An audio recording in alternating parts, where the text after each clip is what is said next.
The wind skims low over the inlet, dragging threads of mist across the water like a hand brushing through loose silk. Gulls circle in slow, heavy loops. The tide exhales against the rocks.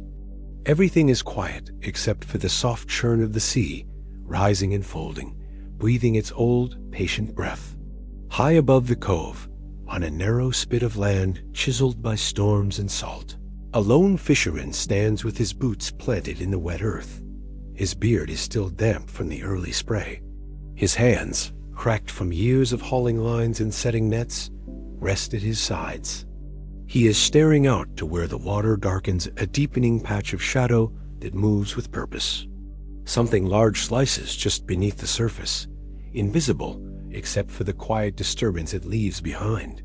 He leans forward, squinting. The shape is coming closer. A slick black fin breaks the water, tall, clean-edged, echoed by two more rising in perfect formation beside it. Three of them, maybe four, he can't see the rest yet. They are cruising the inlet the way they sometimes do, checking the kelp beds, scouting for seals, showing up in the quiet hours when most fishing boats are still in harbor. But today something feels different. There is a gravity to the moment, a strange pull he can't explain.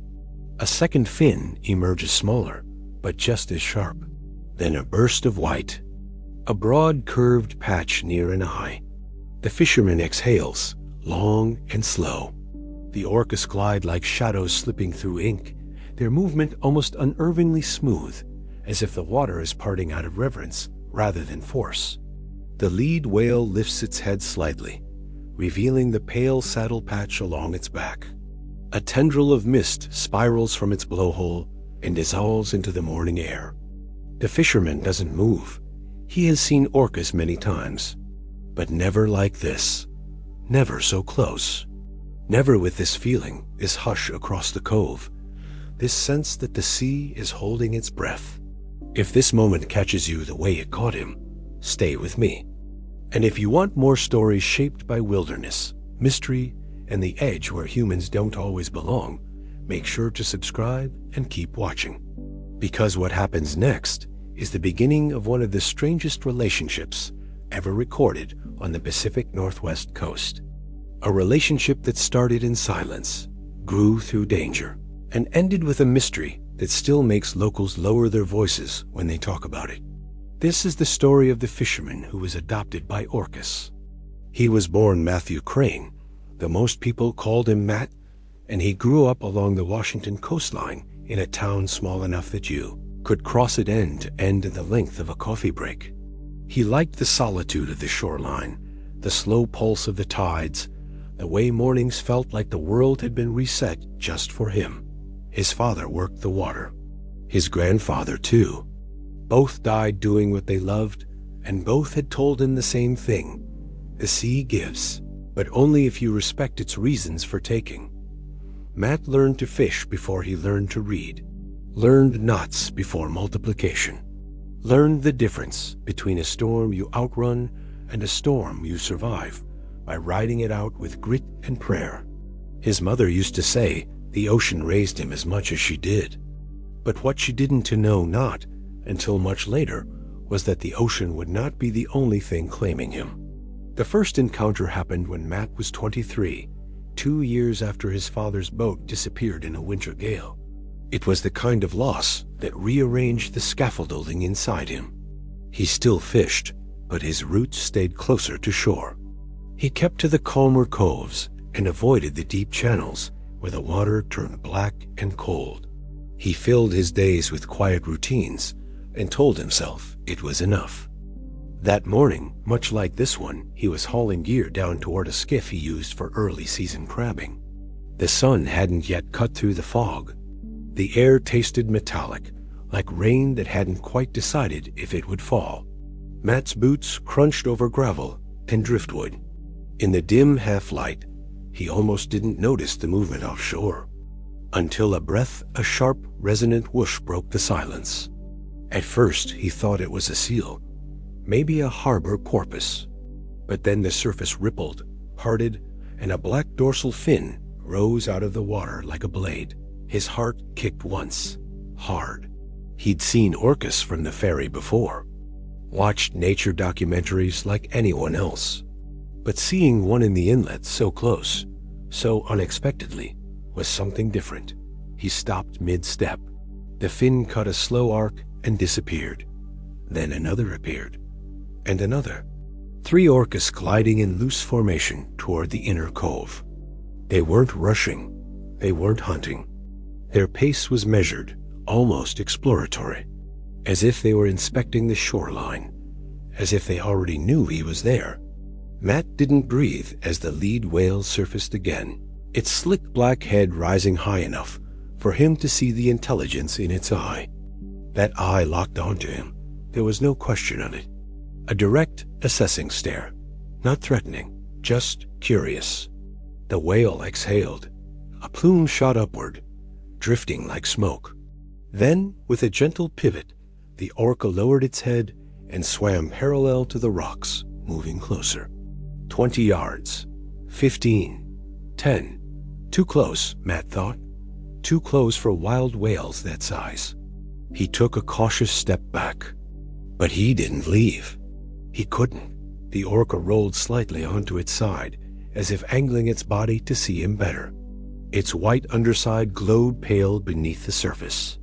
Its fluke swept in slow, deliberate strokes. Behind it, the 2 smaller whales followed.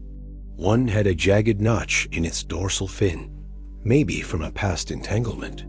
The other carried a faint scar across the saddle, patch deep but healed. They moved like a unit, but the lead whale always kept its gaze on him. And then something happened that he would later struggle to describe. There was a sound, not a human sound, not exactly, but a low, textured vibration that traveled through the water and into the rock beneath his feet. He felt it in his bones more than in his ears. A call, a question, an invitation. Something ancient and precise and unmistakably directed at him. He didn't understand it, but he felt its weight. The orca held its position for a long moment, as if waiting for an answer. Then it dipped beneath the surface, swam a slow circle, and resurfaced again closer than before. Matt stepped toward the edge of the rocks despite himself. Every instinct shouted caution, but another feeling, one he couldn't name, kept him rooted in place. The whale drifting before him was enormous, easily 6 tons of muscle and grace. Its eye, dark and reflective, fixed on his face.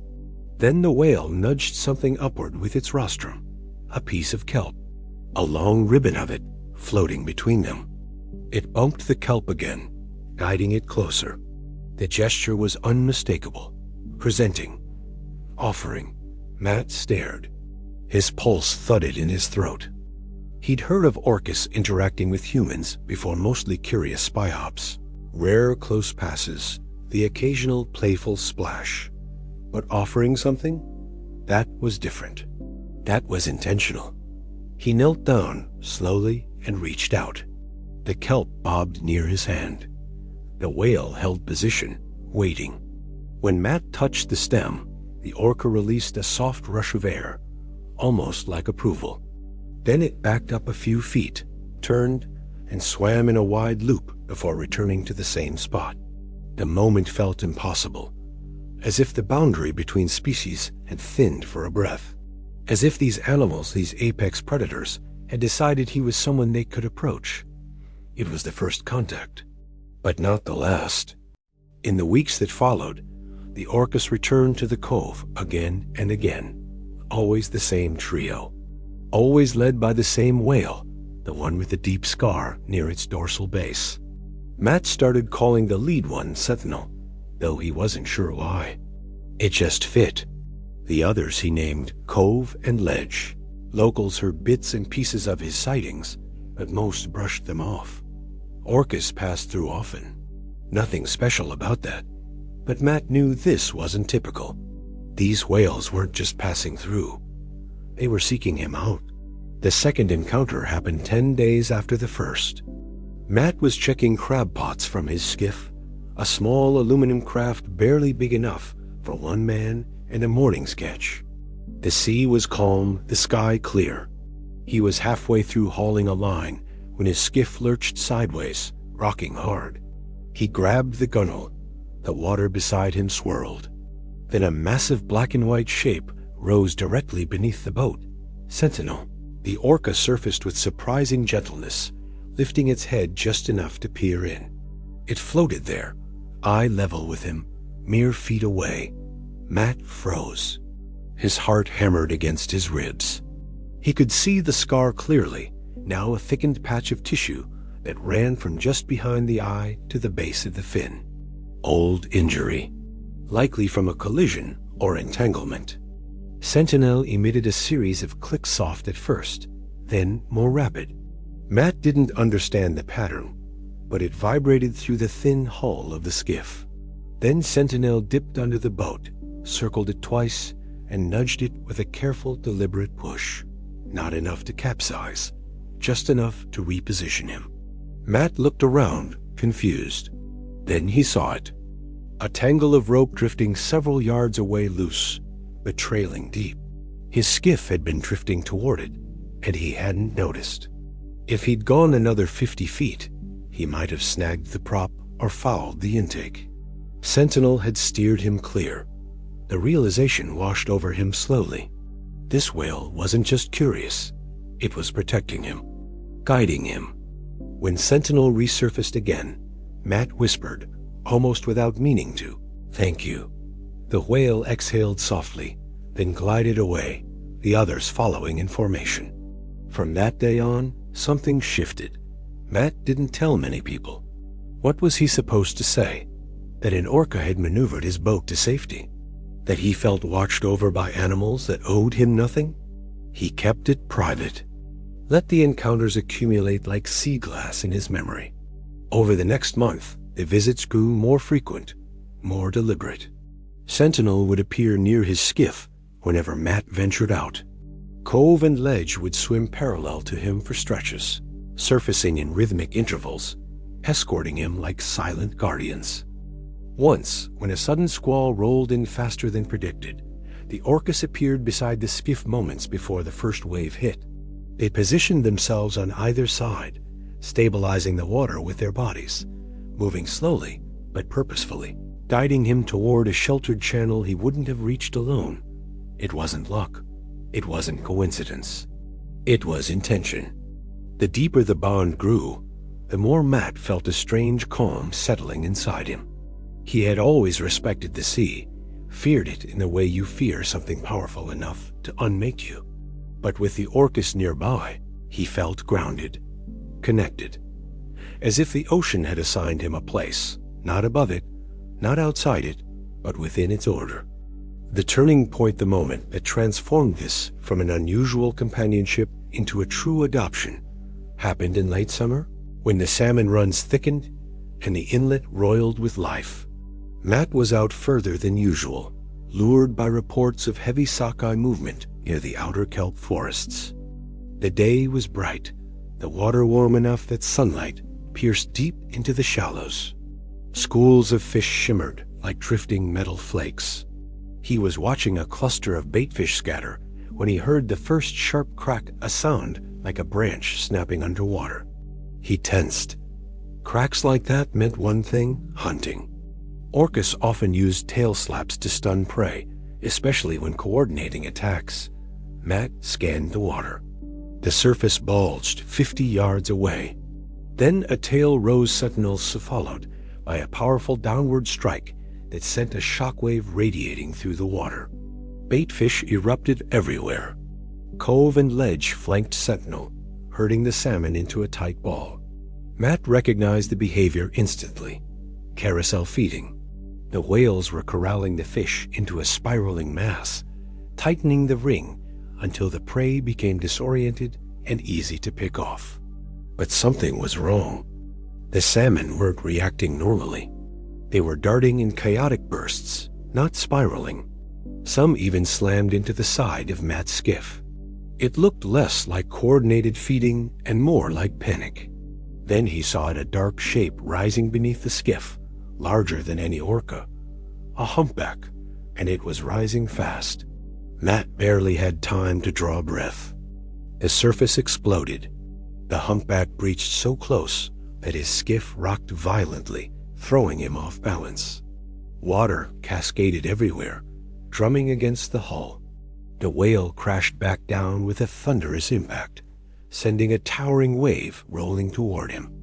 Matt grabbed the sides of the skiff, but the wave slammed into him, tipping the boat at a steep angle.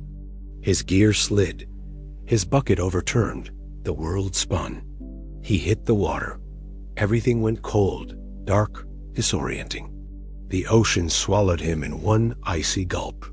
He struggled upward, kicking blindly, lungs burning. When he surfaced, gasping, the skiff was several yards away, bobbing dangerously. Then the water beneath him shimmered.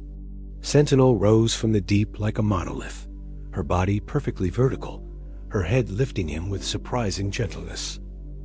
Her rostrum pressed against his torso, keeping him afloat.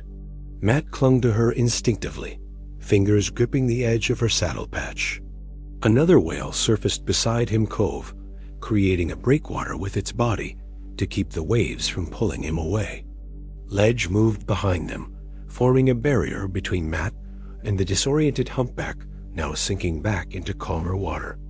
The three orcas encircled him, protecting him, shielding him. It was more than assistance, more than curiosity.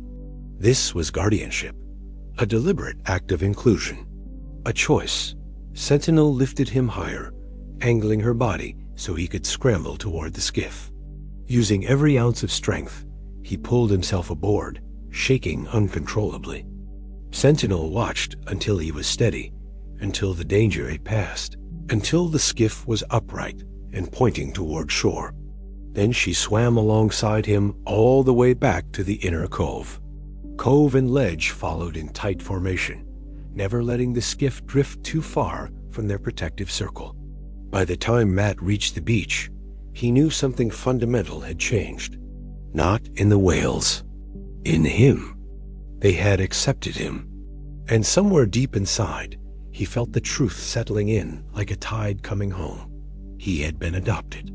The surf rolls in slow, rhythmic sheets across the cove, smoothing the sand and pulling it back again in endless repetition. The tide is low enough that clusters of barnacles peek out like tiny armored cities. A faint orange line edges the horizon, but the sun has not yet climbed. The air is cool, still, the kind of stillness that allows even a whisper of movement to feel significant. Matt stands knee-deep in the water with his boots slung over one shoulder, letting the morning wash over him. His clothes are dry now, but the memory of the humpback's violent breach still clings to his nerves, sharp and metallic. His muscles ache from the scramble back into the skiff. His ribs are bruised. His breath catches if he moves too fast. But none of that is what occupies him. Offshore, 3 dorsal fins cut through the surface tall, curved, unmistakably familiar. Sentinel leads the group, as always. Cove and ledge flank her in symmetrical arcs. They move slowly, almost lazily, as if patrolling territory they now consider shared. Matt swallows hard. He hasn't slept. All night, he replayed the moment Sentinel rose beneath him, lifting him like a child being helped from a pool. He replayed the walls of water, the cold swallowing his lungs, the near capsize of the skiff. And he replayed the calm in Sentinel's eye. Not wild panic, not instinctive reaction, deliberate action. He doesn't know what it means, not in scientific terms, not in any framework that fits inside a textbook. But he knows what it means to him. He knows what he felt. He steps farther into the surf. The water reaches his shins, then his knees. Kelp brushes against him, swirling around his legs. Sentinel turns toward him. A long, slow arc, purposeful as a compass needle swinging north. Matt's pulse quickens. Sentinel breaks the surface with a deep, smooth rise, exhaling in a plume that ghosts into the air. Cove and ledge circle behind her, their bodies gliding like lines drawn in ink. Matt doesn't step back this time. He walks until the water reaches his waist, stopping only when the slope drops too steeply. Sentinel closes the distance with fluid strokes, reducing tens of yards to 5, then 3, then 1. Her eye breaks the surface, watches him. A small swell lifts him gently, lowering him again. He feels the tug of the tide against his thighs, feels the hum of his blood in his ears, feels something else too, a quiet understanding threading between him and the whale. He whispers without planning to. "You saved my life." Sentinel tilts her head. A soft click resonates through the water. Matt isn't sure how long they stay like that, suspended in a fragile moment. Neither of them seems willing to break. The cove grows lighter. The sun pushes through the morning haze. Gulls start calling overhead, but none of it reaches him fully. All he can feel is the weight of Sentinel's gaze and the unspoken connection threading between them. Eventually, cove and ledge surface beside Sentinel, nudging her lightly. Sentinel gives a low, textured rumble that vibrates through the water. Then the three of them sink together in smooth, synchronized motion, slipping beneath the surface until nothing remains but ripples. Matt stands there long after they disappear. Later that morning, he sits at his kitchen table with a mug of coffee going cold in his hands. His mother's old cabin is small, the kind of place where everything creaks and nothing truly matches. He's lived there alone since her passing 2 years after his father's disappearance. The walls are lined with nautical charts, photographs, handmade carvings, and a framed newspaper clipping about his father's lost vessel. The mug trembles slightly between his palms. He doesn't know who to talk to, doesn't know who would believe him. He's always been quiet, private, a man who kept his stories close, even the small ones. But this isn't small. This I send to something he can tuck away and pretend was just a strange morning on the water. He needs someone who understands the ocean, someone who would take the story seriously. He thinks of Captain Roy Holman. Roy is 79, built like driftwood, gnarled, stubborn, and impossible to break. He's been fishing these waters since the Eisenhower administration and knows every bend of the coastline like a blueprint. He lost 2 fingers to a crab pot winch in the 80s and never bothered to fix the glove he tore that day.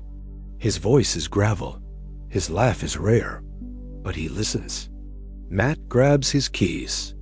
20 minutes later, he's standing in front of Roy's boathouse, a weathered structure perched on pilings driven deep into the rocky shoreline. A faded sign hangs above the door. Holman Fish CO. The paint is peeling like sunburned skin. Roy is sitting on an overturned crate, sharpening a fillet knife with slow, rhythmic strokes. He doesn't look up when Matt approaches. "You're out early." Matt swallows. "Needed to talk to you." Roy pauses mid-stroke. That alone is enough to show he's listening. Matt shifts his weight.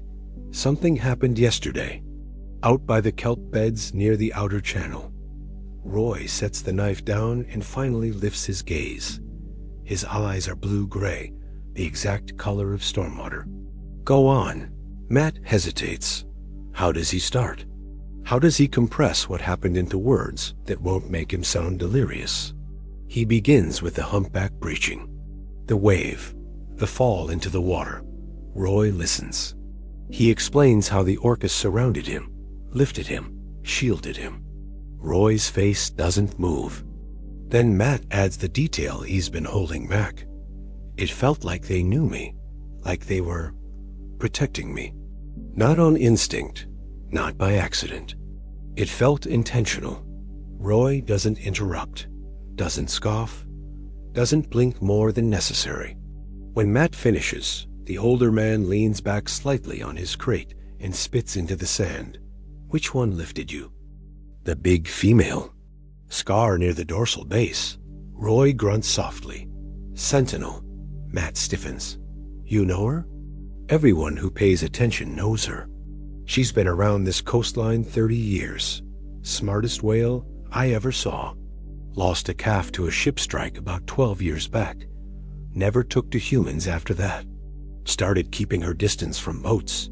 Matt's throat tightens. So why me? Roy picks up the fillet knife, examines the edge, then sets it down again. The sea doesn't owe you reasons, but sometimes it gives you one anyway. Matt waits. The silence stretches. Roy finally speaks.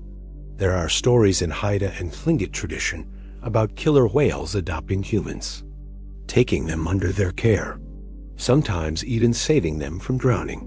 Some folks treat them as myths. But every myth starts somewhere. Matt's skin prickles. Roy stands, his knees popping. He walks to the edge of the dock, stares out over the inlet. If Sentinel pulled you from the water, it wasn't random. She doesn't waste energy. She calculates. She chooses. Matt's breath catches. What does that mean? Roy turns to him, his expression unreadable. It means you're part of her world now, whether you asked for it or not. The words settle over Matt like a heavy tide. Part of her world. He thinks about the way Sentinel approached him that morning, the way she watched him, the way Cove and Ledge flanked her, almost as if presenting themselves to him. A chill slides through him, not fear, not exactly, more like recognition.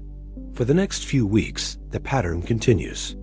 Every time Matt takes his skiff onto the water, the Orcas appear.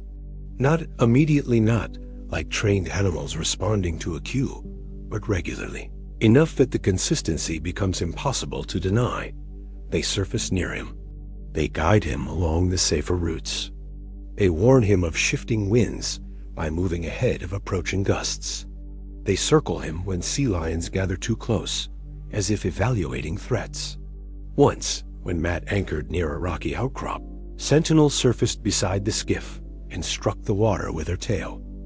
Hard, the impact sent a shockwave through the water. Moments later, a submerged rock he hadn't charted scraped the underside of his anchor line, exactly where Sentinel had slapped the water. Another time, Cove rose vertically beside the skiff, spy-hopping for nearly 10 seconds. Matt followed the whale's line of sight and spotted a floating tangle of netting ahead, enough to snarl a prop or trap a limb. They were watching over him, correcting him, teaching him. Word spread quietly among the other fishermen. Some dismissed it as coincidence. Some joked that Matt had trained a trio of whales like pets. Some sent their kids down to the dock, hoping to glimpse the unusual whale-human patrol. But others were uneasy, including the harbor authority.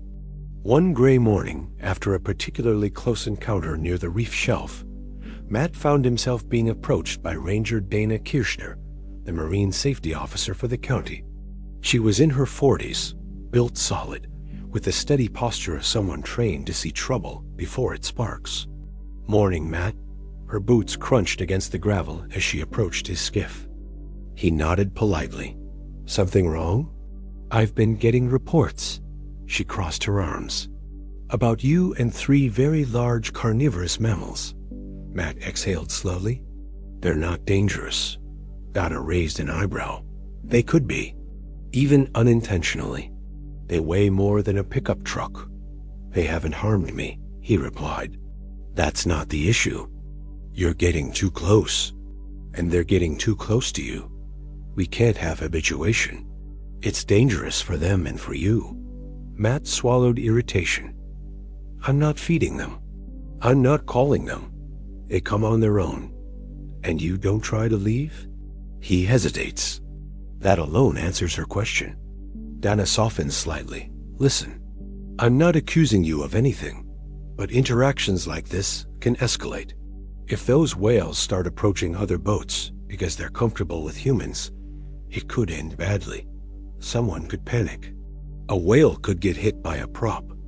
A kid could fall in the water. I need you to understand the risks."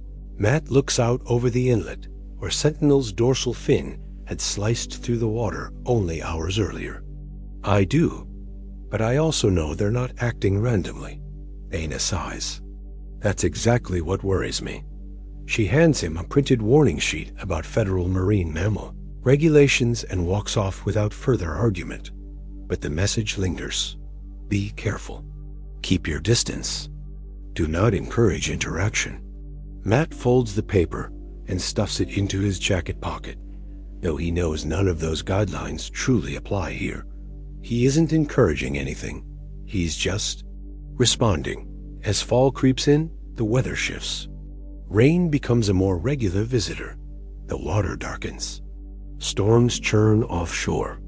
But Sentinel, Cove, and Ledge remain consistent. Sometimes they simply pass by, fins slicing through the rain-blurred surface. Sometimes they escort him from a distance. Sometimes they approach so near their breath fogs the air around him. And sometimes rare but unforgettable Sentinel surfaces beside his skiff and holds a position for several minutes, eye locked on his, watching, studying, communicating without words. One afternoon, while retrieving crab pots near the deeper channel, Matt notices Sentinel behaving differently. She isn't patrolling. She isn't circling. She is waiting. Floating in place about 30 yards away, her dorsal fin steady, her movement minimal, Matt slows his skiff and drifts.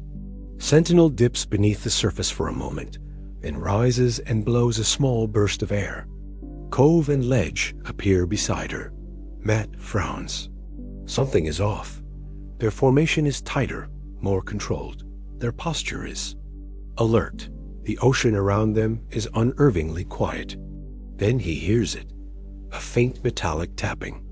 At first he thinks it's equipment rattling in the hull, but the rhythm is too slow, too deliberate. He leans over the side and listens. Tap, tap, tap. It's coming from underwater. Matt's skin prickles. Sentinel responds with a short burst of rapid clicks. Cove echoes her. Ledge stays silent. Matt adjusts the throttle, unsure if he should move closer or retreat. But before he can choose, the surface breaks 50 yards to his left. A seal shoots upward, scrambling onto a floating patch of kelp. Its eyes are wide, its movements frantic. Behind it, a streak of gray slices through the water. Not an orca, a trenchant orca, a different ecotype altogether. Smaller saddle patch, sharper fin, darker skin tone. A hunter, a predator of seals, not fish. Sentinel lets out a loud, percussive vocalization that vibrates through the hull. Matt's breath catches. Two more transients appear, emerging in sleek, lethal arcs. Their movements are fast, precise, coordinated. Sentinel positions herself between them and the skiff, body angled defensively. Cove and Ledge take flanking positions. The transients slow, adjusting their trajectory, considering. Matt grips the gunwale. He's seen documentaries of transient pods hunting seals. They are efficient, relentless, and strategic. He has never seen them confront resident orcas before. The tension is palpable, humming through the water like a live wire. The largest transient surfaces with a sharp, forceful exhale. Sentinel replies with a deep, resonant blast of air. For several long seconds, the two leaders lock eyes across the water. Then the transients shift formation, circling slowly toward the kelp bed where the seal trembles. Sentinel moves immediately, cutting them off. There is no physical contact, no ramming, no tail cell APS, but the message is unmistakable. Not this one, not here. The transients hesitate, evaluate, weigh their options. Then, with a series of abrupt clicks and whistles, they turn away three shadows slipping toward deeper water, abandoning the hunt. The seal disappears into the kelp. Sentinel holds position until the last transient fin vanishes behind the swell. Only then does she turn back toward Matt. Her eye breaks the surface, calm, acknowledging, almost reassuring. Matt exhales the breath he didn't realize he'd been holding. He whispers, "You're keeping me safe even from things I don't see coming." Sentinel dips her head once, then slowly descends, her body melting into the deep. That night, Matt dreams of dark water, of voices rolling beneath the waves. of something ancient and wordless, pulling him farther out than he means to go. He wakes before dawn, sweating. As winter nears, the relationship deepens. Matt notices patterns in their behavior signals he didn't understand months ago. Short bursts of clicks mean alertness. Longer whistle sequences indicate communication among the trio. A low rumble, like an underwater thunder, seems directed at him specifically, almost like a check-in. He starts keeping a notebook. Not of emotions, he barely trusts himself with those, but of observations, tracks, behaviors, dates and times, weather conditions, distances, approaches, departures. He's not trying to justify the connection. He's trying to understand it. On November 3rd, Sentinel approaches his anchored skiff with no urgency, no directive. She surfaces beside him and hovers so close her breath mists his hands. Matt lowers his notebook. Sentinel rotates slightly, presenting her flank. Matt blinks. She's showing him something. A scrape near her pectoral, fin small but fresh. He kneels carefully and examines it from above. The wound is shallow, likely from brushing against a jagged rock or discarded metal debris. He whispers, "You'll be okay." Sentinel offers a soft, slow burst of bubbles. Then she does something that knots his stomach. She nudges the skiff gently, as if gesturing. Then she swims forward, stops, turns back. Matt frowns. "You want me to follow?" Sentinel exhales once. He starts the engine. She leads him across the inlet, toward a section of shoreline he rarely visits, a stretch of steep basalt cliffs with narrow shelves carved by centuries of surf. The water here is deeper, colder, darker. Sentinel slows. Cove and ledge circle below. Matt peers into the water. Beneath the surface lies a massive piece of old metal, rusted, sharp, jagged. The remnant of a decades-old anchor or machinery, half buried but still dangerous.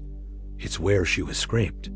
Sentinel positions herself beside it, her body shifting slightly. She wants him to see it. She's showing him the source of the danger, warning him, sharing knowledge.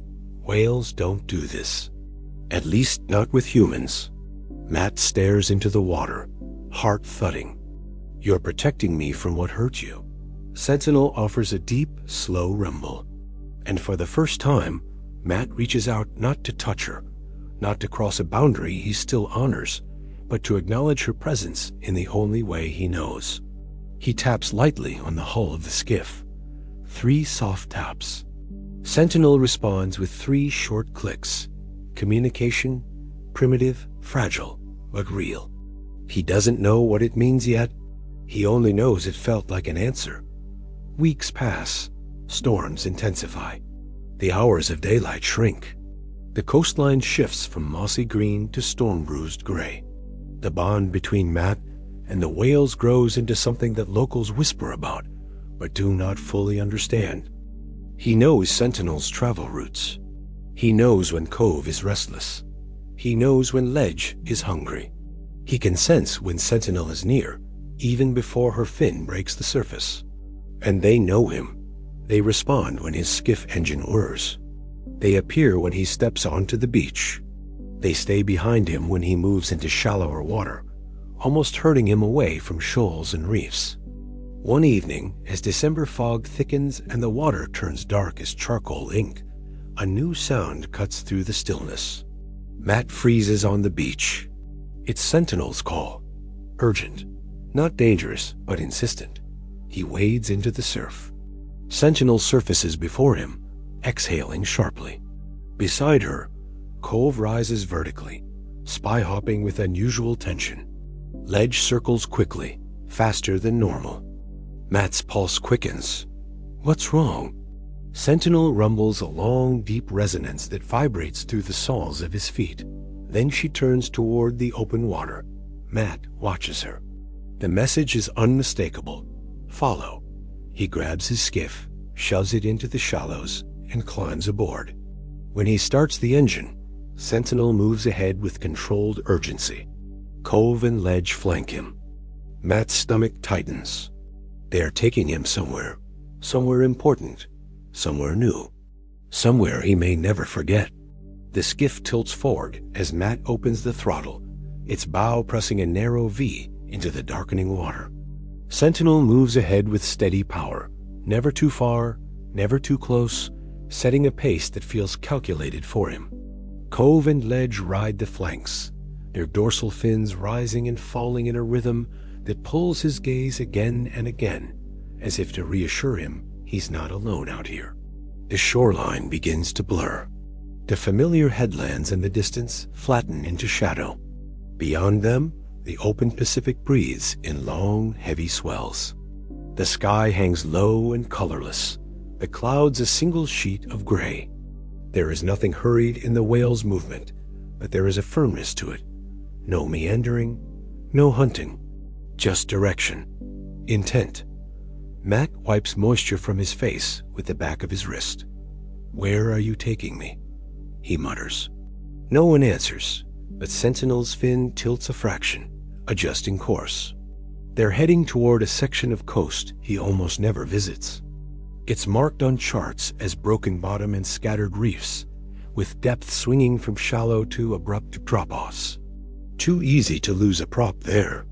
Too easy to misjudge a swell and slam into submerged rock. His father used to call that stretch the teeth. The whales cut straight toward it. The closer they get, the more Matt feels a pressure building in his chest. Not fear, exactly. A kind of anticipation. As if a door is about to open on something he can yet see, but knows will change everything. Sentinel slows. He eases back on the throttle, letting the skiff slip into a glide. The water here is darker, not because of depth. The sounder still reads 40 feet, but because the rock and kelp create a dense mosaic beneath the surface. Long ribbons of seaweed twist and coil like living ropes. Sentinel surfaces off his bow and then lowers herself, rolling onto her side. Her white eye patch turns toward him, then angles downward toward the water at her flank. Matt steps to the front of the skiff and peers over. At first, he sees only kelp. Then his eyes adjust to the shifting textures, the faint pale shapes between the dark. Something is moving down there. Something small. He squints, leaning farther until the skiff wobbles. There, just below the surface, entangled in a lattice of kelp and synthetic line, is a young orca. Not a newborn, but small, maybe 3 or 4 years old. Its fluke is pinned by a mesh of green and blue rope woven into the kelp bed. Every kit twists the line tighter. White patches along its flank are marred by abrasions. A juvenile, trapped. A fourth whale. Matt's stomach drops. Oh my God. Sentinel hovers above the struggling youngster, then lifts her head toward Matt. The eye that has become so familiar to him fixes on his face with a force that leaves no room for misunderstanding. Help. The word isn't spoken, but it's there. He knows immediately that she has brought him here on purpose, not to witness. To act? He scans the tangle beneath the skiff. It isn't just kelp. It's fishing gear. Old, discarded, half buried in the seaweed-weighted ropes, scraps of netting, a section of illegal drift gill net long banned from these waters. Ghost gear left to trap whatever swims through. Anger flares hot under his ribs. He has seen seals with plastic loops cutting into their necks. Seabirds with wire twisted around their legs. He knows how long this stuff lasts. How many animals it injures long after the profit has been taken. But he has never seen a young orca caught in it. This is crime the way the ocean experiences crime, not in courtrooms and headlines, but in flesh and blood. The juvenile twists again, panicking. Sentinel dips low, pressing her body against the youngster's side in a firm, steadying way. Cove and ledge circle wide, keeping distance but never leaving. Matt's mind races. He has a knife, but it's small. The tangle is thick. He'd need divers, specialized gear, the Marine Stranding Network, the Federal Response Team. people with training and authority and equipment he doesn't have. But getting them here will take time. Hours at best. He looks at Sentinel. She doesn't have hours. He grapples for his phone, snaps a few quick photos, wide enough to show the tangle, the juvenile, the whales, the coordinates flashing faintly on the small GPS screen. He knows he has to call it in. There are protocols, legal obligations. He dials the regional marine mammal hotline with fingers that don't feel entirely stable. The operator's voice is brisk but focused. He gives locations, descriptions. The mention of juvenile orca entangled, accompanied by 3 adults, shifts her tone from routine to sharp. "We'll assemble a team," she says. "Stay clear of the animal. Do not enter the water." Are the whales behaving aggressively? Matt glances at Sentinel. She is still watching him, her body taut but contained. A trapped juvenile, smaller, sleeker, with faint gray shading along its sides, kicks weakly now, exhaustion starting to push in. "They're waiting," Matt says quietly. Waiting for what? He looks down at his skiff, at the knife in its sheath, at his own arms, his own hands. The years of working rope and line and gear. The hundreds of times he's cut tangled nets, freed snag anchors, unknotted messes that should have been impossible. Waiting for him. "I'll keep eyes on them," he says, dancing around the truth. "You get here as fast as you can." He ends the call. Sentinel still hasn't moved. He pulls the knife from its sheath, adrenaline punching through his veins. "This is insane," he mutters. Absolutely insane. He strips off his jacket, then his boots, piling them in the bow. The November air bites at his skin. The water will be colder, cutting through every muscle, but he doesn't hesitate. The juvenile jerks again, the line biting into its flesh. Sentinel releases a thin burst of air. Not loud, just a steady release that fogs briefly above the surface. Matt takes that as all the permission he is going to get. He ties a rope from the bow cleat around his waist as a safety line, tests the knot with 2 sharp tugs, then slides into the water. The cold hits him like a shock to the system. His lungs clamp. He forces himself to take measured, controlled breaths. The safety line pulls against his waist as he kicks toward the trapped whale. The water is murky, full of suspended particles and drifting kelp. As he reaches the juvenile, the animal shudders, flinching away, eye rolling in visible panic. "Easy," he says, voice tight. "Easy, little one. I'm not here to hurt you." Of all the foolish things he's done on the water, this might be the one that finally separates him from his senses. He is inches from a wild, powerful animal that could injure him without trying. The fluke alone could break ribs. And Sentinel is close, her massive body hovering only a body length away. One wrong move, and this could go very badly. He forces his mind to steady. Focus on the rope. The tangle is thickest around the fluke. Synthetic strands burrow into the skin, leaving raw, pale grooves. He reaches down, fingers probing carefully, ignoring the way the whale's muscles twitch under his touch. The rope is wound in 3 main loops, with smaller crossknots locking them in place. He starts with the outermost loop, sawing with his knife in short, controlled strokes. Each cut releases tiny fibers that cloud the water. Sentinel stays just below his peripheral vision, a looming presence. Cove's white patches flicker in the distance. Ledge moves slightly forward, almost as if blocking any unseen approach. Matt's fingers stiffen in the cold, but he keeps working. One loop gives, then another. The juvenile shudders, lifting its tail a few inches before the remaining lines pull it back. "You're okay," he whispers through gritted teeth. "You're okay. Just a little more." Time contracts. There is only the line, the blade, the slow progress. His lungs ache when he ducks under, relieves when he surfaces. The safety rope cuts into his waist as he twists, but it keeps him tethered to the skiff and the world above. The final knot is buried deep, wedged between kelp and flesh. He carves around it, careful not to slice skin. Synthetic fibers separate reluctantly. He can feel Sentinel's presence at his back, a huge, patient gravity. Then, suddenly, the tension gives. The last band of rope snaps free. A juvenile kicks hard. The entire body surges, nearly knocking Matt sideways. The line whips past his arm, leaving a faint burn. For a split second, he is weightless, disoriented. The water spins. The whales move in a blur of black and white beneath him.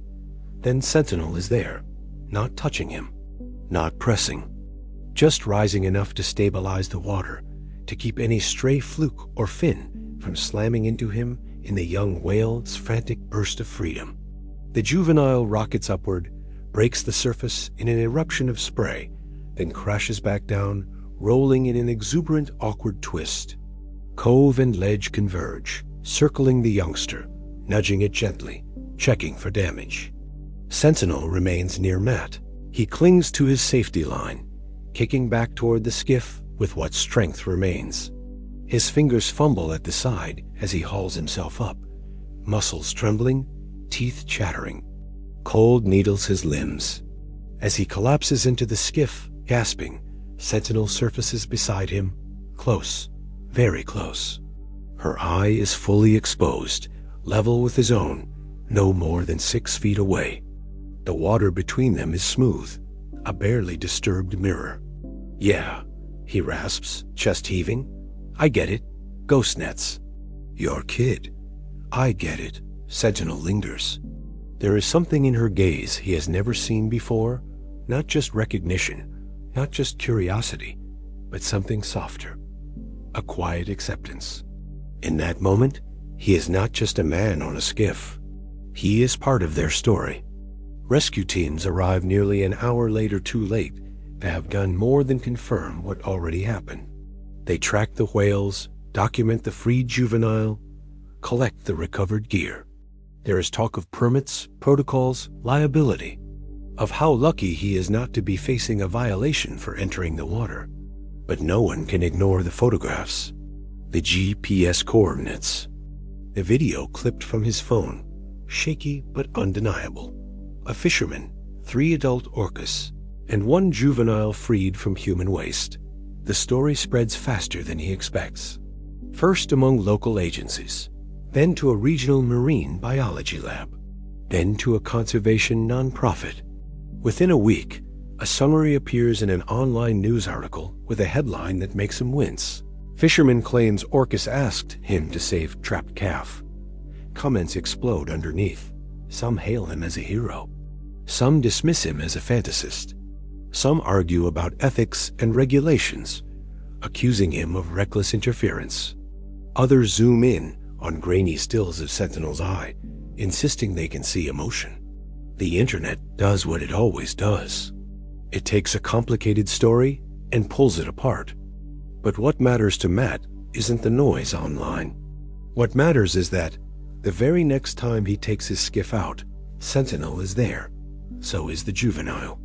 The youngster's dorsal fin is still small, still curved slightly at the tip. The raw lines around its fluke are healing. It swims closer to Sentinel than cove or ledge, slipping in and out of her shadow. Matt leans on the gunwale as they approach. "Hey there, kid," he murmurs. The youngster veers toward him, rising higher out of the water than necessary, as if testing how close it can get. Sentinel doesn't stop it. She adjusts her position instead, creating a narrow channel between them. An introduction. Matt feels something tighten in his chest. "You brought me to your family," he whispers. Somewhere across the bay, inside a glass-walled office overlooking the harbor, a woman watches footage again and again on a laptop screen. Dr. Lena Cho is in her mid-30s, with sharp dark eyes and the kind of posture that makes people sit up straighter when she walks into a room.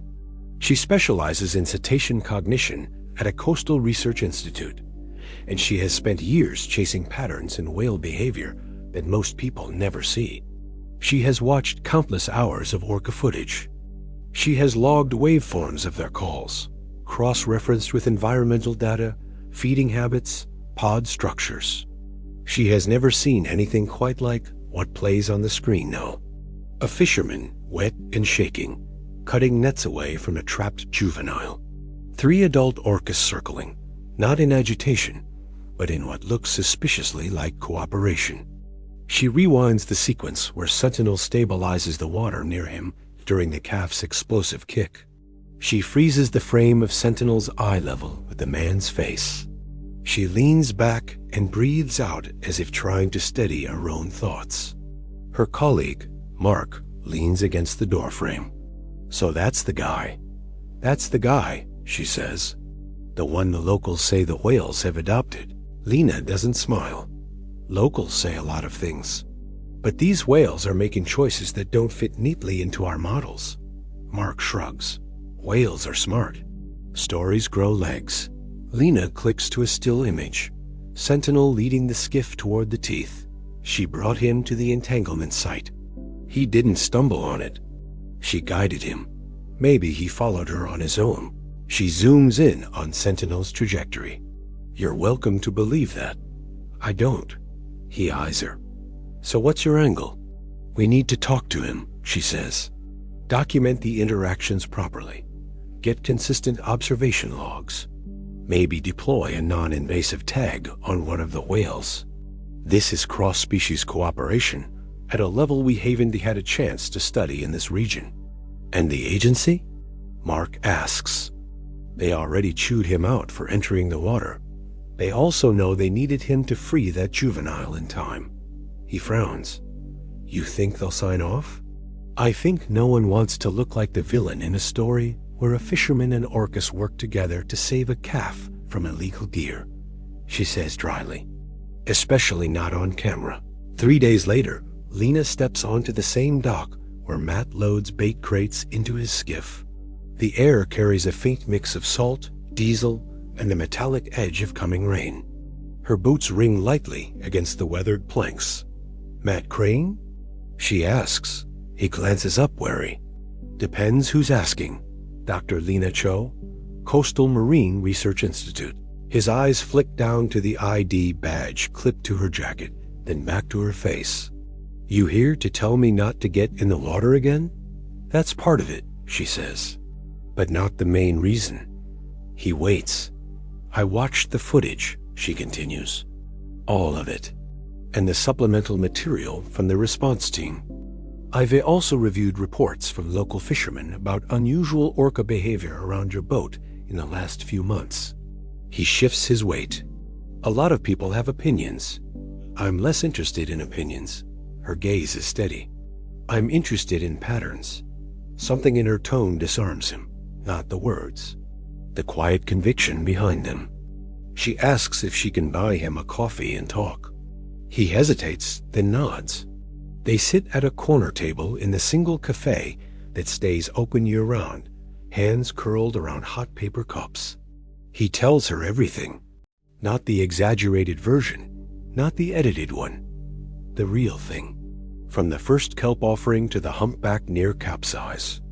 The escort in the squall. The warning about hidden metal. The confrontation with transients. The entangled juvenile. How it felt to have Sentinel's gaze on him. Measuring, choosing.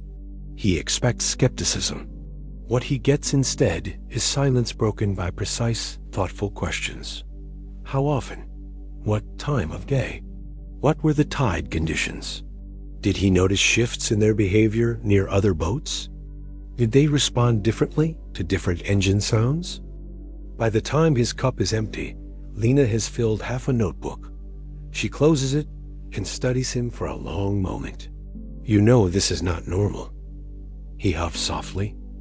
"Took me a while, but yeah, I figured that out. If it continues, you're at the center of something extraordinary," she says.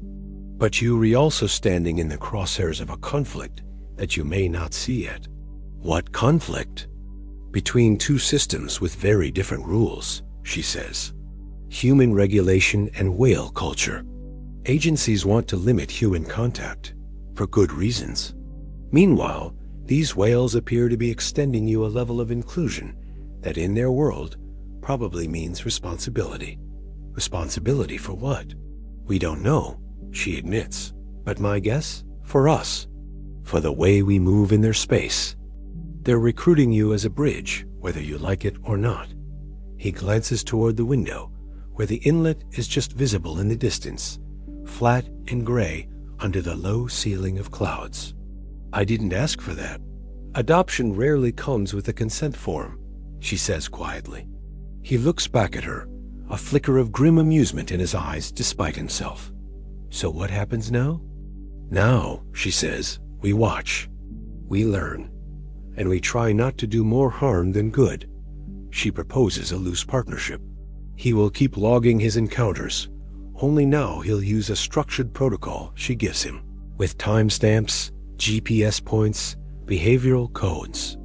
When possible, he will text or radio her right after notable interactions, so she can cross-check with acoustic hydrophones the Institute maintains farther up the coast.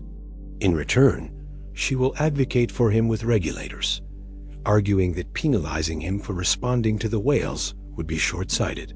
He agrees, not because he wants attention, because the whales are already invested in him, and he needs someone who can translate that fact into the language of institutions.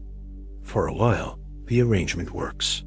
He texts her when Sentinel appears unusually close. She shows him hydrophone logs of complex call sequences that correlate with those encounters. They notice that Sentinel's pod shifts routes when large commercial ships pass through. They note how the juvenile, now nicknamed Kelp by the research team, spends increasing time beside Matt as Skiff when conditions are calm. But as winter deepens, another pattern emerges, one that has nothing to do with whales. New ships appear on the horizon, large ones. Container vessels, their hulls towering above the waterline, their wakes cutting deep scars across the surface. They do not come in often, but when they do, the change in the soundscape is profound. Low-frequency vibrations travel for miles, turning the water column into a maze of interference. Lena's hydrophone records show spikes in underwater traffic. Local gossip adds context. A shipping company is exploring a new route that would cut travel time by shaving a wide curve closer to the coastline. The faster path would run near the mouth of the very inlet Sentinel's pod favors. Official notices frame it as operational optimization. From the whale's perspective, it's an intrusion. Sentinel's behavior shifts. She becomes more vigilant, more alert. On days when container ships pass, she approaches Matt less, keeping Kelp farther from the skiff, patrolling deeper water. Cove and ledge spread their formation, carving broad arcs that seem more like boundary enforcement than foraging. One afternoon, as a vessel's massive shape passes on the horizon, Sentinel surfaces near Matt's skiff with unusual force. Water lifts and falls around her like the swell of a heartbeat. Her eye fixes on him. She turns her head toward the distant ship, then back to him.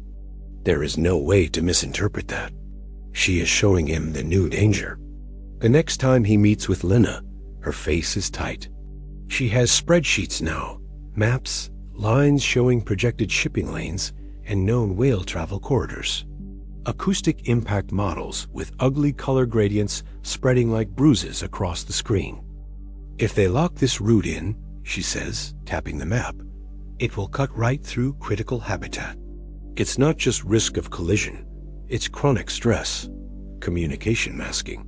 These whales depend on precise acoustic space to coordinate. We clog that up, we break their culture. Can anyone stop it? Matt asks. There are processes, public comment periods, environmental impact hearings. But shipping companies have lawyers, lobbyists, timelines that don't care how long it takes an orca calf to learn a hunting technique.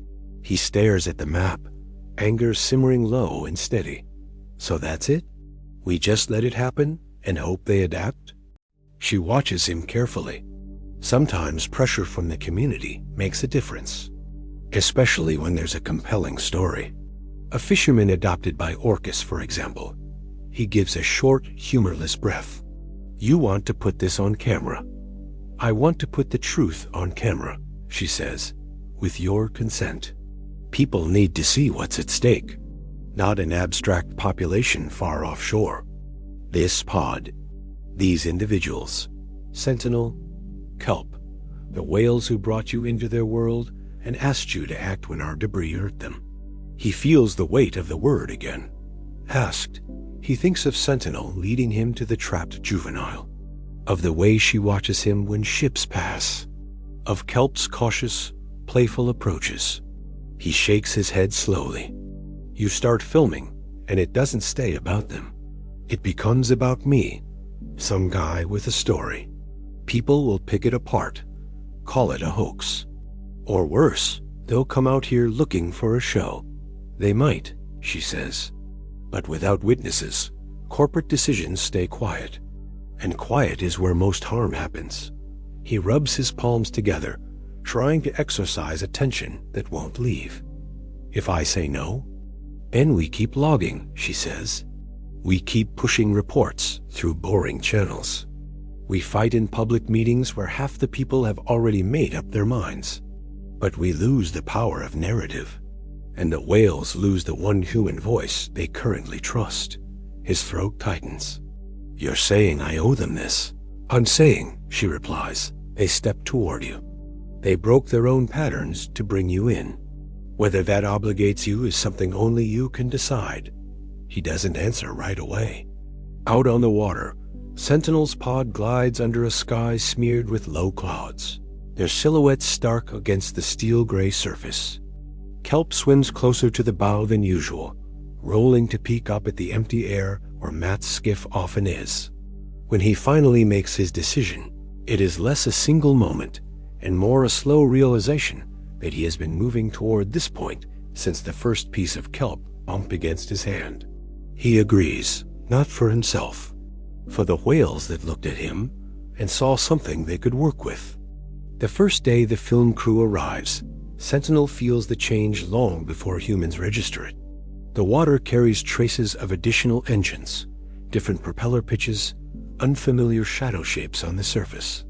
She tracks them from below, assessing, watching. On the deck of a modest research boat, cameras hum to life. Lenses point toward the inlet. Voices trade careful instructions.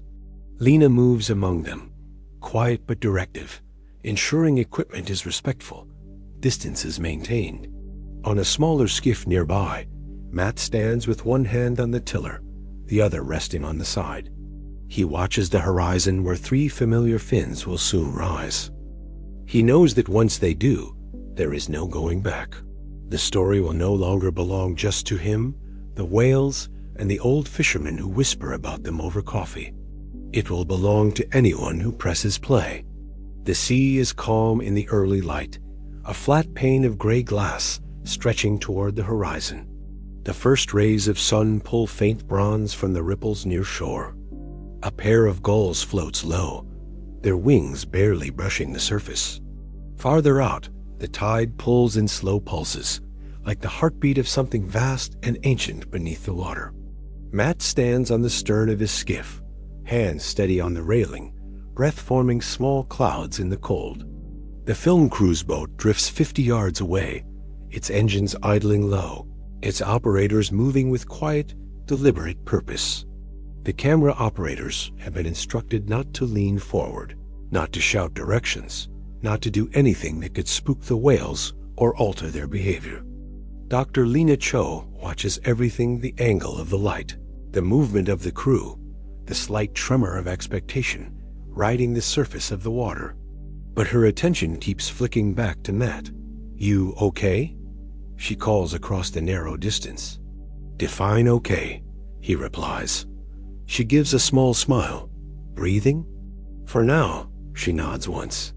Then you're good. He tries to believe her. He knows the risks here. The whales might not come. They might decide the crowd is too much. They might keep their distance or vanish entirely for the day. If they do, the crew will wait, but the narrative loses momentum. Time dilutes impact. But if they do come, he pushes the thought aside. He doesn't want to perform. He wants to be himself, whatever that means now. A fisherman who keeps logs about whale behavior. A nearly anonymous man whose life went sideways the day a trio of orcas decided he was part of their world. A faint ripple breaks the distance. Then another. Matt straightens. His breath catches in his throat as 3 black fins slice upward in perfect choreographed arcs. Sentinel, Cove, Ledge. The anchored film crew lifts their cameras, but nobody moves aggressively. No one yells to hit the shot. Lena made sure of that. She told them the whales aren't props. The whales are the subject. The humans are the guests. The fins glide closer. Sentinel is in front, her dorsal fin rising like a monolith of polished obsidian. The afternoon before, she'd been cautious, circling at a distance, watching the new boat, listening to the strange clicks of the underwater cameras. But she had not fled. Today, she advances with calm certainty, cutting a clean path through the water. The juvenile kelp surfaces between Sentinel and Cove. The little whale's blow is smaller, sharper, a white puff that lingers briefly before dissolving into the morning air. Matt feels a tightness behind his ribs loosen slightly. They came. The film crew doesn't speak. They're barely breathing. Only the steady whir of a long lens adjusting breaks the silence. Sentinel approaches until her massive head is almost level with the skiff. Matt doesn't lean forward. He keeps his movements slow, steady. A subtle nod of acknowledgement is all he offers. Sentinel watches him with that unwavering, intelligent calm that never stops unnerving him. She exhales a soft plume, then dips beneath the surface and rises again alongside the skiff. Lena murmurs something into her mic, low and controlled. The hydrophone operator leans closer to his equipment, monitoring the sounds that ripple through the water. Matt hears none of it. He hears only the sea, the click and hum that vibrate through the hull, the quiet, steady conversation between whales that exists below human hearing, below human understanding. The whales glide around him. Kelp rolls slightly as he passes, revealing the healing lines along his fluke. Cove surfaces farther back, her fin cutting a narrow arc behind Sentinel. Ledge circles wide, watching the equipment on the other boat with a wariness that makes Matt's throat go dry. He knows Ledge's temperament by now, less trusting, quicker to react, more vigilant. If anything goes wrong, Ledge will be the one to act first. The crew remains perfectly still. One camera focuses directly on Sentinel's eye. Another tracks Kelp's position. A third holds on Matt, his face taut but steady. Sentinel shifts slightly, angling her body so her white eye patch turns toward Matt. The gesture is subtle, so subtle someone unfamiliar with whale behavior might miss it entirely. Lena sees it. She inhales sharply. "That's acknowledgement," she whispers to the hydrophone operator. "That's directed attention." The whales slow their formation. Sentinel drifts close enough that her breath fogs the air just above Matt's hands. Kelp stays on her other side, watching him with curiosity that borders on boldness.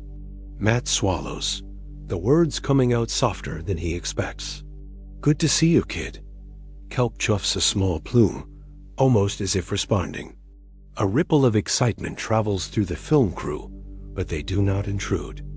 They stay quiet, capturing the moment precisely the way Lena insisted, without interpretation, without forcing narrative, without anthropomorphizing. The footage will tell the story. Sentinel sinks below the surface, circles the skiff once, and then rises beside the research boat. Her presence is imposing up close, but the crew maintains their distance. She hovers for a long moment, body angled so that one eye faces the boat. Cove rises behind her, exhaling slowly, then dips under again. Ledge stays back, still screening the perimeter, still ensuring nothing comes too close. Kelp lingers near Matt's skiff, rolling onto his side in the shallowest spy hop Matt has ever seen. It's brief, playful, as if testing boundaries. Matt stays perfectly still, letting the young whale decide how close to come. "You're getting confident," he murmurs. Kelp rolls again, showing the pale underside for half a second before disappearing beneath the surface. The cameras catch everything. Sentinel's final pass around the two boats is tighter, more deliberate. She moves between the skiff and the research vessel, her dorsal fins slicing the water in sharp, unhurried strokes. Then she dips low, deeper than before, and disappears into the murk. Ledge follows her. Cove glides behind them. Kelp swims last, lingering for a heartbeat longer, almost as if trying to memorize Matt's shape against the silhouette of the sky. Then he, too, vanishes. The cove stills. The surface settles. The whales are gone. The entire crew exhales. The sound seems loud after such prolonged silence.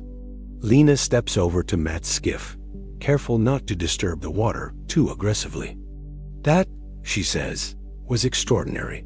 Matt leans on the railing, breath fogging in short bursts. "Never seen them behave quite like that." "Not all together. They were presenting themselves," she replies softly. "This wasn't random." He lets that sink in. She glances at the crew and signals for them to power down equipment. The whirring of cameras fades. The hum of the hydrophones goes silent. For a moment, the only sound is the slow lap of water against aluminum hulls. "Now what?" Matt asks. "Now," Lena says, "we analyze everything. Cross-reference behaviors, tag their call patterns, see if the footage captures distinct acoustic signatures. Then we build a case for why this pod space should not be disrupted." He nods, but something in him stays tight. Lena catches it. "What's wrong?" "It's not just the whales," he says. "It's what comes next." She tilts her head, waiting. "I've watched this place change," he says. Ship traffic doubling. Nets drifting where they're not supposed to. People treating the water like it belongs to them. And now a shipping route that could tear right through these whales' territory. Lena's voice softens. "I know." "No," Matt says quietly. "I don't think you do. Because when Sentinel looks at me, she's not asking for protection. She's asking for accountability. From me. From everyone who's ever dropped a line in this water." Lena absorbs that. "Then let's get to work," she says.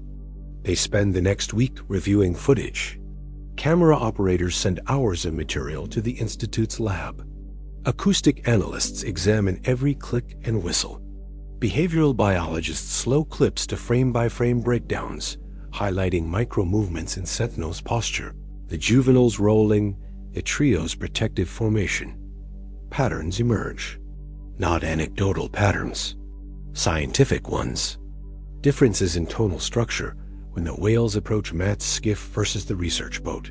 Distinct separation of acoustic space between Sentinel and kelp teaching behavior.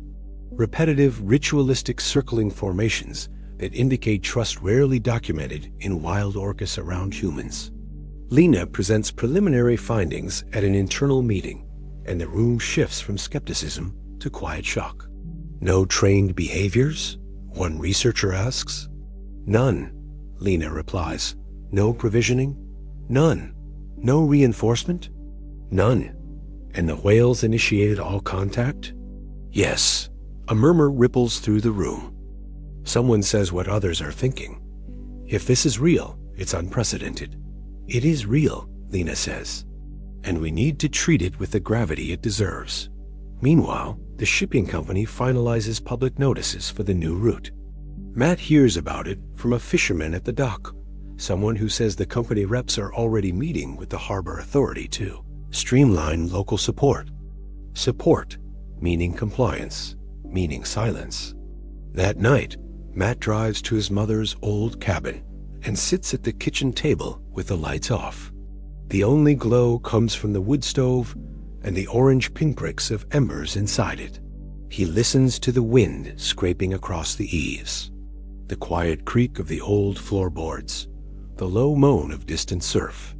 He feels Sentinel's absence like a physical ache. He imagines her swimming under the shipping corridor, the low-frequency roar vibrating through her skull. Kelp trying to follow her calls through a wall of noise. Cove and ledge struggling to track prey patterns distorted by the soundscape. He rubs his face with both hands. He can't let that happen. 3 days later, he stands in a county meeting hall among rows of folding chairs, the air thick with coffee and anxiety. Fishermen, shop owners, harbor workers, and a handful of curious locals fill the room. The shipping company's representatives stand near a projector screen displaying a map with a red line cutting across the coastline. A woman in a blazer steps forward. This proposed route will reduce fuel consumption by 8% and shorten travel time for multiple vessels. We aim to maintain environmental compliance while optimizing shipping efficiency. The route passes through a designated commercial lane. Matt raises his hand. She pauses. Yes, he stands slowly. Does that lane cross through known orca habitat? She blinks, surprised. Well, technically the entire coastline is potential orca habitat. That's not what I asked. A ripple of whispers moves through the room. The woman attempts a tight smile. Sir, if you'll allow me to finish the presentation. No, Matt says calmly. I'd like an answer. A shipping rep shifts stance. Environmental assessments have indicated minimal impact. Noise levels fall within standard marine thresholds. Lena, sitting 3 rows back, catches Matt's eye and shakes her head subtly. That is not true. Minimal impact, Matt repeats, voice low. How many decibels from your vessels register within a 5-mile radius? 10. What about communication masking? Do you know the call patterns of the whales in that corridor? The rep falters. We are in compliance with federal guidelines. That's not what I asked either, Matt says. People shift in their seats. Another rep steps forward, this one older, smoother. Sir, if you have concerns, we welcome written submissions. This forum is for general. I'm not submitting a concern, Matt says.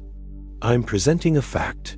He pulls a small USB drive from his jacket and sets it on the lectern beside the projector. Play the footage. The reps hesitate. Lena rises from her seat. I can verify the source and scientific relevance of the material, she says firmly. The county should see this. Within minutes, the projector flickers to life and the room falls silent. Sentinel's massive form gliding toward Matt's skiff. Kelp rolling playfully. The formation around him, calm and deliberate. A synchronized pass around the boats. The juvenile lingering near him as if evaluating his presence. Whispers fill the room. A fisherman mutters, I've never seen anything like that. Another says, they know him. A third, those whales trust him more than any of us. When the clip ends, Matt steps forward. These whales have lived here longer than any of us. They navigate by sound. They hunt by sound. They communicate across miles of ocean. Your ships cut through that like a knife. Someone in the crowd asks, so what are you saying, Matt? That they'll leave? Matt shakes his head. No, he says quietly. They won't leave. They'll try to adapt. And in adapting, they'll lose pieces of themselves. Pieces of their culture. Pieces they pass down to calves like Kelp. He gestures to the projector. I didn't ask for these whales to find me, but they did. They pulled me into their world, and now I understand something we've ignored for too long. A long pause. Then he says the words that have haunted him for weeks. If we take away their silence, we take away their survival. The room goes still. The shipping reps exchange uneasy glances. Someone starts clapping, then another. Within seconds, the entire room joins in.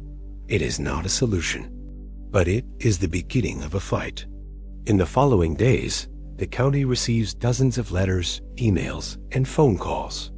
The Research Institute releases preliminary findings emphasizing the significance of Sentinel's pod. Regional news outlets run segments. A conservation group launches a petition that gathers thousands of signatures in a matter of days. The shipping company announces a delay in finalizing the route pending further review. It is not victory, but it is time. And time for whales is life. Matt returns to the water at dawn the next morning. The tide is low, and faint streaks of coral and gold stretch across the sky. The cold bites at his cheeks. For a moment, the inlet looks empty. Then a fin rises. Sentinel. She moves toward him, steady and sure. Cove follows. Ledge glides behind. Kelp surges ahead, eager, splashing in a burst of energy that makes Matt laugh quietly despite himself. Sentinel stops just short of the skiff, lifting her head slightly. Her eye gleams above the surface, reflecting the early light. Matt feels something shift inside him. Not fear, not uncertainty, a kind of acceptance. "You asked me to act," he says quietly.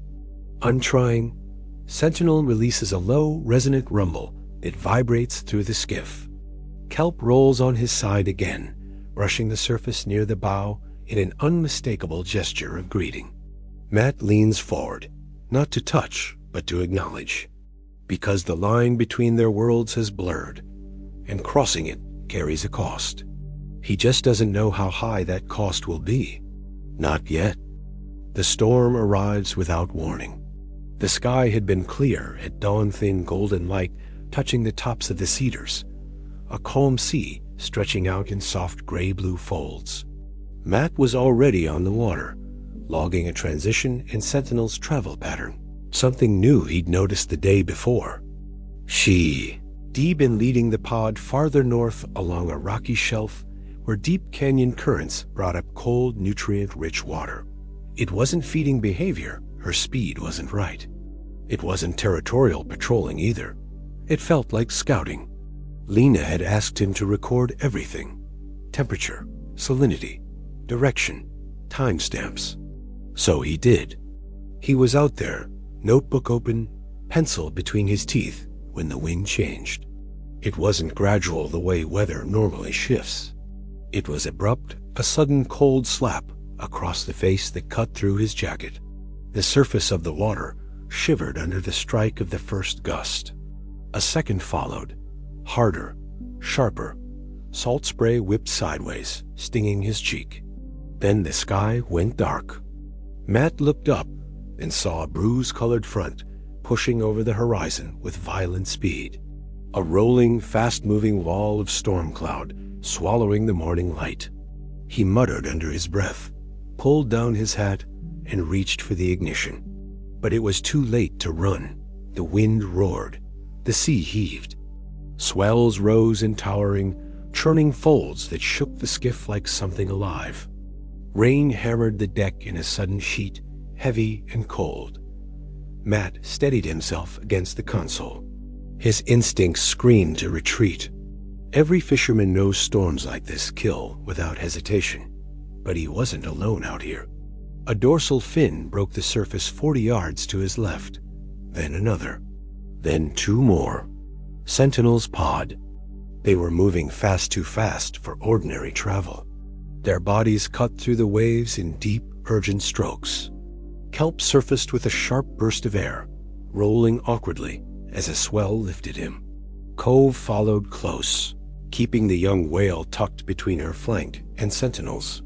Sentinel rose again, higher than before, her eye locking on Matt through driving rain. He felt the message hit him hard. Come. The storm cracked open overhead with a ripping flash of lightning, illuminating the waves in jagged white light. The thunder followed immediately, shaking the air down to his bones. Matt shoved the throttle forward and swung the skiff into the swell. He gripped the wheel so tight his knuckles went white. The bow slammed into the face of a wave, then climbed, then dropped violently on the backside. Spray drenched him. His breath came in short, ragged bursts. "Stay with me," he whispered to the whales, though they couldn't hear him above the roar. Another lightning flash lit the sky, and in the strobe of pale fire, he saw Sentinel again, powering through the water with fierce, unwavering precision. They weren't fleeing, they were leading. He realized it in a single heartbeat that carved through the chaos. Sentinel wasn't running from the storm. She was bringing him somewhere. He forced the skiff to follow. The waves worsened. Wind howled like something trying to peel the air itself apart. Rain hammered sideways in thick horizontal sheets. Matt's visibility collapsed to 30 feet, then 20, and barely 10. But Sentinel never disappeared. Her fin cut through the darkness again and again, each time a beacon, a guidepost, a moving anchor in a world that was slipping out of control. Kelp surfaced once, hard, struggling, the wave nearly wrenching him sideways. Cove nudged him upright immediately, adjusting her angle without breaking pace. Ledge surged forward and split the water beside Sentinel, the three adults forming a wide triangular shield around the calf. Matt's breath tightened. They were protecting him, and each other. The storm worsened still, as if the sky had decided to empty every ounce of fury it had stored. Fog rolled low, lightning cracked hot and close, and thunder boomed so loudly it shook the aluminum hull. A massive swell higher than the skiff rose before him. He couldn't turn, couldn't outrun it. "Hold on," he rasped, though no one could hear him. The wave pitched the skiff almost vertical, then sent it crashing down into a trough so deep it felt like hitting concrete.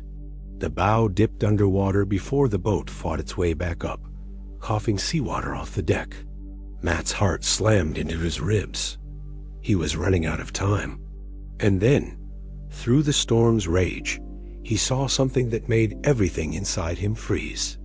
A shape, a structure, a silhouette emerging through the teeth of the rain. A tall basalt formation jutting out from the sea. The Needle, a narrow spire of rock off the northern shelf, dangerous, nearly impossible to approach safely, surrounded by submerged pillars and jagged ridges that could shred a hull. He'd never been this close to it in weather like this. Sentinel surged toward it. Matt fought the wheel, teeth grinding. No, you can't mean. But she did. She dove suddenly, disappearing beneath the waves. The next swell nearly capsized him.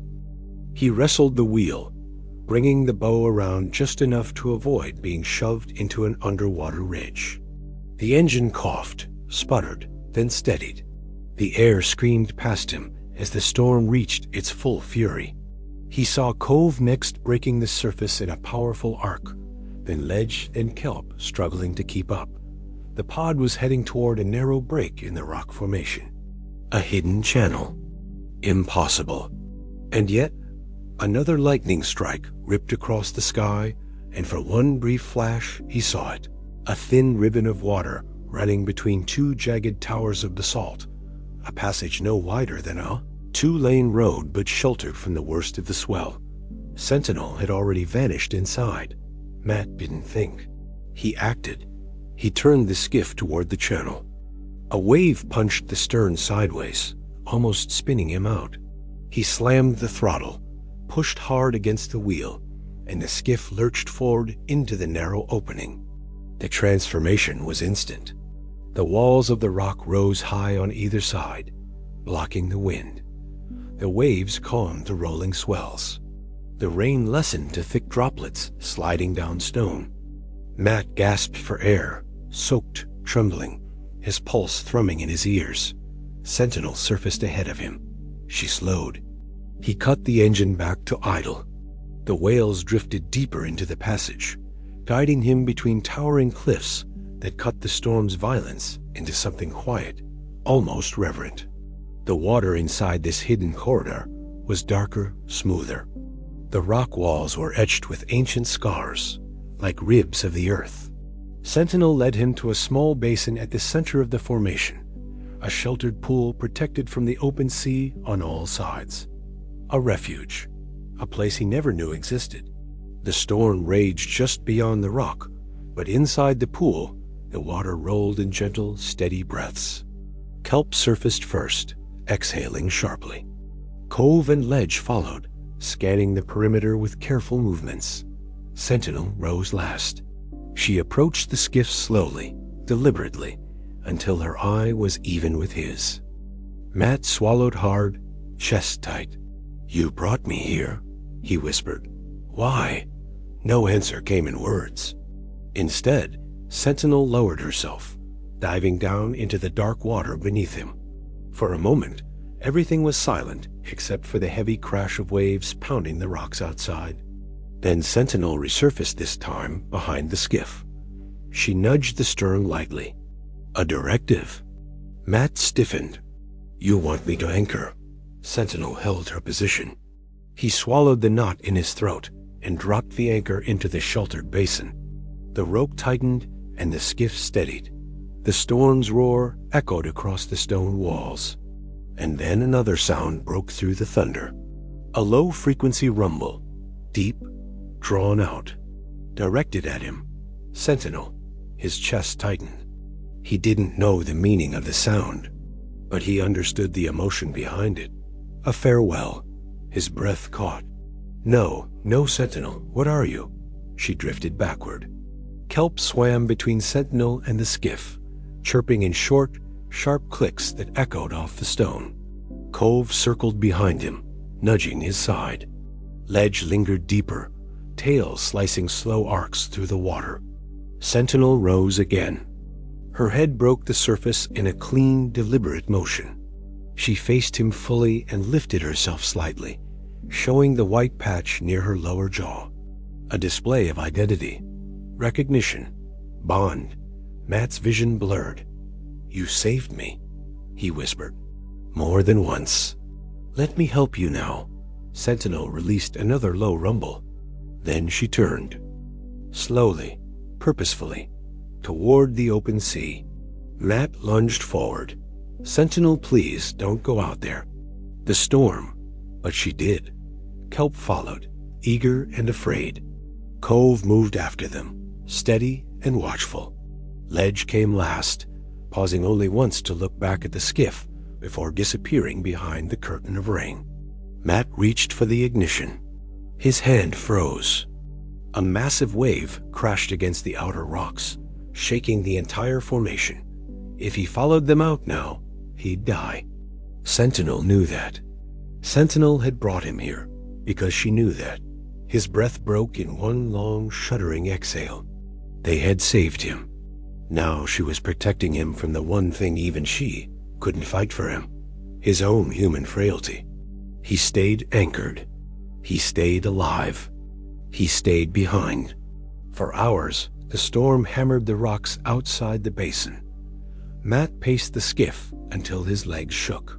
He stared into the rain-darkened gap where Sentinel had vanished, waiting for any sign, any ripple, any blow, any flash of white. Nothing came. The storm broke near dusk. Light seeped through the clouds in thin, reluctant streaks. Matt pulled anchor with shaking hands and guided the skiff out of the basin, back into the open water.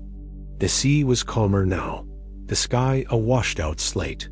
Kelp beds swayed in gentle rhythm. He scanned the waves. Nothing. He scanned again. Still nothing. His throat tightened painfully. "Sentinel!" He shouted into the wind. Only the wind answered. He searched until darkness swallowed the horizon, and the cold turned his hands numb. He searched until fuel ran low and common sense forced him back to shore. He returned the next day, and the next, and the next. Cove and ledge resurfaced first two dark fins rising quietly near the outer channel. They swam slowly, conservatively, their patterns muted. Kelp surfaced beside them. But Sentinel did not. Matt's breath cracked into pieces. "No," he whispered. No, please, no." He waited hours. He returned at different tides, different days, different times. He called Lena. She brought hydrophones, acoustic monitors, drones, boats. They picked up clicks, whistles, calls from Cove, calls from ledge. Kelp's juvenile voice weaving through them all. But Sentinel's call, the deep, resonant signature he knew in his bones, was gone. Days passed. then a week, then 2. The research team kept searching. They mapped every cove, every underwater canyon, every known travel corridor. Nothing. One fog-soaked morning, as Matt stood alone on the dock, the cold settling deep into his chest, Lena approached him quietly. Her voice was soft. "We may never know what happened," he didn't answer. "She led you to shelter," Lena said. "She led her pod away. She protected the calf. She protected you." Matt stared across the water, jaw clenched hard enough to ache. Lena placed a hand on his arm. Sentinel made a choice. The same choice she made the day she lifted you out of the water. The same choice she made when she guided you to the trapped juvenile. He swallowed, throat burning. "She didn't have to die for it. We don't know that she did." Matt looked at her sharply. Lena continued gently. "Orcas are difficult to track. Storm events scatter acoustic signatures. She could be out of range, injured but alive. Or she could be gone. Nature doesn't always give us clarity." Matt looked back to the sea. It looked ordinary, quiet, indifferent, but he knew better. It was holding a secret. Sentinel's secret. The weeks that followed carved a hollow space inside him. Cove and ledge continued their roots. Kelp stayed close to them, still growing, still learning, still adjusting to a world reshaped by absence. Sometimes they approached the skiff. Sometimes they circled distantly. Sometimes they lingered, as if waiting for something or someone who was no longer there. Matt kept logging behavior. He kept meeting with Lena. He kept fighting the proposed shipping route, armed now with more footage, more data, more public support. The shipping company withdrew its proposal quietly 3 months later. No press release. No announcement. Just silence. And in that silence, the inlet breathed again. On the first day of spring, with the water calm and scattered with tiny blooms of plankton glowing pale green under the sun, Matt took the skiff out alone. He shut off the engine near the mouth of the channel and let the current carry him. The sky was bright, the air soft, the world quiet. A fin surfaced. Ledge, another. Cove, then a smaller one. Kelp, now stronger, more confident, moving with deliberate grace. They approached slowly. Cove came closest, her eye rising just above the surface to hold him steady in her gaze. Matt felt something shift inside him, not the sharp ache of grief, but its quieter echo. "You're doing okay," he whispered. "All of you. You're gonna be okay." Kelp rolled once, lifting his fluke in a graceful arc that glistened in the sunlight. A gesture without words, but rich with meaning. Ledge circled behind them. The trio drifted together. Whole, changed, alive. The absence around them was a presence too soft, heavy, inevitable. Matt leaned on the railing, voice steady. "Thank you," he said into the wind, "for choosing me, for trusting me, for teaching me." As Cove and Ledge turned and glided away, Kelp lingered for one final moment. Then he disappeared beneath the surface. Matt stayed until the ripples went still. He didn't wipe his eyes. He didn't speak again. Some stories don't end with certainty. Some bonds don't rely on answers. Some guardians never leave footprints, only currents, echoes, and a change in the way you listen to the sea.